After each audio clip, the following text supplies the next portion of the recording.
Just a couple notes and something I kind of alluded to in the previous video. You're going to have clients come to you in pain all the time for whatever reason. Adults typically deal with pain throughout their entire life, and it's not something they ever really actually deal with. Or training with you is going to expose something that's going to cause them pain. And it's not necessarily your fault or their fault or anyone's fault. It's just, kind of life, unfortunately, just because, again, we're hunched over our desk all day, we're hunched over a car all day, we're sitting all day. So you're going to experience a lot of people dealing with different kinds of pain. So when it comes to shoulder pain, if someone presents with shoulder pain, generally I almost never barbell overhead press with them. And even like dumbbell overhead pressing can be an issue for some people. So one thing you can do is just do one arm, like one dumbbell, one kettlebell overhead press. That can sometimes be enough, that can give enough clearance that it allows them to train pain-free. And also kind of something else to note too, if someone has pain and in their shoulder and you want to overhead press with them, pressing with a kettlebell may be a better option, because since the kettlebell is hanging off the back of your wrist, it's kind of pulling your shoulder into an external rotation, which just basically turns the muscles in the rotator cuff on the shoulder on automatically, because they're trying to provide some stability. So it automatically stabilizes your shoulder a little bit more, which again can also be pain-free. The reason also you'd want to use one arm rather than two arms for someone to present with shoulder pain overhead is just there's just much more range of motion. They're able to more freely move with one arm. They don't have to if they don't have the mobility to do it with two arms, they likely have the ability to do it with one arm. Their body just can rotate a little bit more through this side, and it's just a lot easier for them to press overhead. Just another idea too, if someone does present with shoulder pain going overhead and you've tried one arm dumbbell, one arm kettlebell, one other thing that you can try is just a bottoms up kettlebell press, because this is a really light modality and they're forced to really slow things down, and they have to kind of stabilize the weight as it's going up. So that's another really good option to help people start getting back overhead pain-free.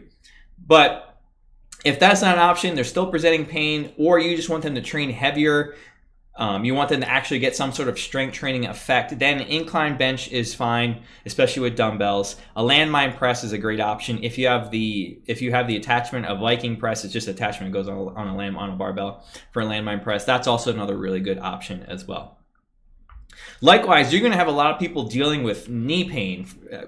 Tons and tons of adults have knee pain for various different reasons. And one big cause for knee pain is lack of strength in the glutes and the posterior chain in general.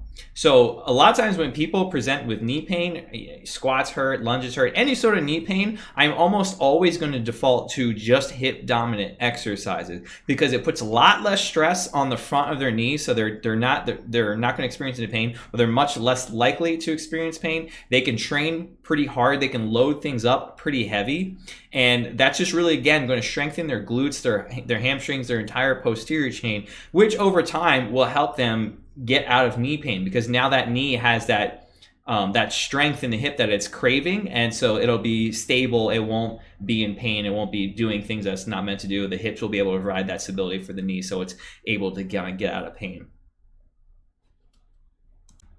One quick note about pain: we are not doctors, we're not physical therapists or chiropractors. We should not be trying to diagnose pain or solve pain or do anything with pain except find exercises that do not hurt that still allow the client to train. For example, if someone comes to me and they're doing overhead presses and that hurts no matter what, they can't do barbell overhead presses, they can't do dumbbell overhead presses, I'm going to switch that exercise out. I'm going to do maybe incline bench press, maybe landmine presses. I'm going to find something that allows them to train and still progress, but I am not trying to diagnose that pain. I am just trying to work around that. What I will do is refer that client out to a physical therapist or a doctor or a chiropractor, someone that I respect. And it's something I highly encourage you to do, is to find those PTs, chiros, doctors, find those around you and talk to them, start a dialogue with them, see if there's someone that you agree with, see with someone that kind of respects your process, while understanding that you have your own kind of lane that you fall into. It's one thing that I've done very well with and gotten a lot of clients from is seek out those PTs in my location and find those PTs specifically that understand that people want to train, people want to get stronger, they want to lose shape. And when it comes to pain, they can't just not do something, they just need to, the PT needs to do their job and to actually diagnose what the issue is, and then you have a dialogue to see what you can do, what you cannot do, and what you can do with your client in the gym while they're training and rehabbing themselves at the PT or the chiro. So again, something I really highly encourage you to do, because I've gotten a lot of referrals from people that I respect, from physical therapists and chiropractors that I respect, because they understand that I know what I'm doing and I know what my lane is, and I'm going to refer to them too, because people are going to come to you with pain all the time. It's stuff that's probably been bothering them for years that they just never really thought about getting actually checked out. So it works really well for you and for the physical therapists and chiros and doctors that you respect, because people come to you to pain, you refer them a client, and they're going to refer clients back to you. It's a win-win situation for everybody around. The client gets out of the pain, you get a referral, the PT or chiro or professional gets a referral, and just everybody comes out on top.